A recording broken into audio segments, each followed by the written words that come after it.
start by acknowledging the land that we're on, acknowledging that this land was never ceded, and that this is the land of First Nations people, the Eora Nation of the Gadigal people, right? It was never ceded, and I want to pay my respects to Aboriginal people, past, present, and future. My name is Alex Limferner, and I'm an activist with Repower New South Wales and also with Stop Adani Sydney. And today I want to tell you the story of a number, right? I know that doesn't sound very exciting, but it's a pretty important number. In fact, the most important number I know.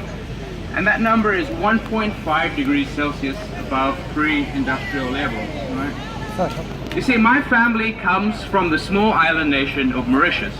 Mauritius is particularly vulnerable to climate change. And we're one of the places that has long known the importance of that number, right? For years, we joined the coalition of small island states and the world's least developed countries to fight for the will to act more ambitiously on climate change and to adopt that 1.5 degrees Celsius target. Our call was supported by almost every low and middle income country in the world, making up over 70% of the world's nations. The global majority knew that climate change was already dangerous, but beyond 1.5, the damages would become increasingly catastrophic, leaving millions of people suffering from hunger, diseases, floods, and water shortages. Right? For Australia, moving beyond 1.5 means we can pretty much say goodbye to the Great Barrier Reef, right? And in fact, to pretty much all the world's reefs.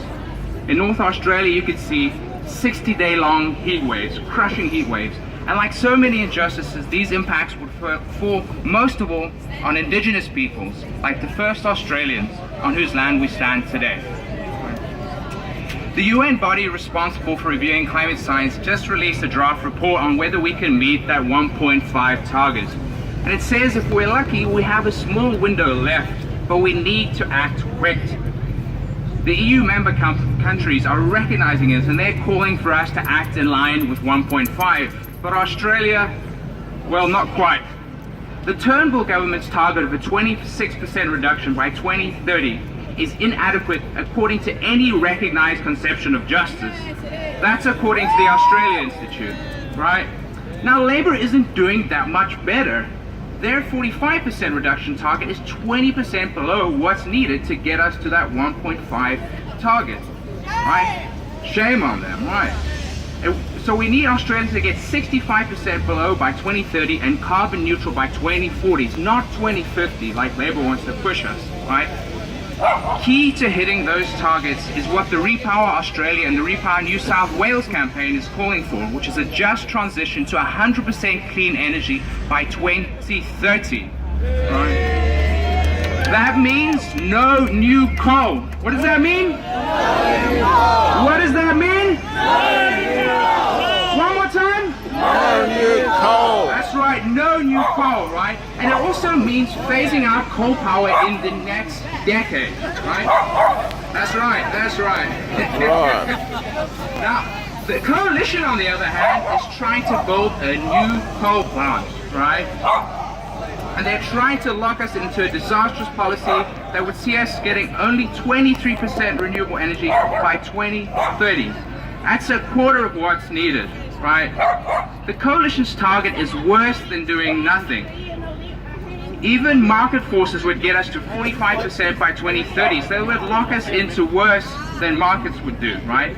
And Labor's plan of 50% by 2030 is hardly ambitious. It equals barely lifting a finger relative to just market forces, right? It only gets us half the way of where we need to go.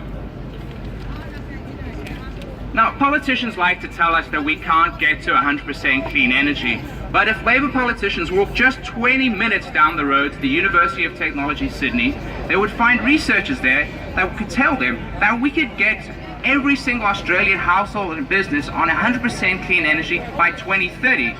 By 2050, we can power everything we do through clean energy. Driving, flying, manufacturing, even heating could all be powered by 100% renewable energy.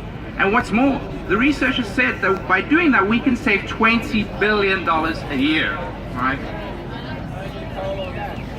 So Australia is one of the highest per capita polluters, but it's also one of the largest coal and gas exporters in the world. Turnbull the other day said that he sees that coal will be around for many, many years to come, possibly forever. Boo! Right? Labour's Mark Butler, Shadow Minister for Climate and Energy, has rightfully critiqued Turnbull for saying that. But when I asked Butler about fossil fuel exports, he says that coal and gas is going to be with us for a long time too. Shame, right? To his credit, he said Adani and the Galilee Basin should not be built as it does not accord with the climate commitments or market conditions. On that, he had more courage than the rest of the party, which has cowardly refused to say stop Adani, right? But even worse than that, Labour simply has no meaningful policy on winding down coal or gas exports, and exports are not even mentioned on their climate platform. It's time for Labour to say no new coal.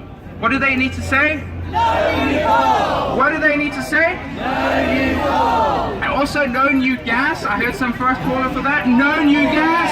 No new gas! No new gas! No new gas! I think it's kind of simple. No new fossil fuel extraction. We don't need new frack gas to the Northern Territories. We don't need coal seam gas here. We don't need new coal mines in Queensland. And we don't need oil and gas extraction in the Great Bight either. No new fossil fuel extraction is what we should be aiming for. The science says we need to act. Polling shows that the majority of Australians support transitioning away from coal towards renewable energy. The majority of the world's nations support a 1.5 degrees Celsius target. The economics says that a clean energy revolution is Australia's best path forward. Justice is on our side. We have the science, we have the economics, and we have the will of the people. The only thing holding Labour back is their kowtowing to polluters. Yes! Labour's position is not grounded in science or on conceptions of justice, but rather on a crude political calculus that if they're a little better than the climate criminals of the coalition, then they can get our votes without really upsetting the polluters, right? Our job is to shift that political calculus, right? We need to make it unacceptable for any major party to run on a platform that is not up to what the science and justice demands of us. We need no new coal, no new gas, and 100% clean energy by 2030. Thank you very much.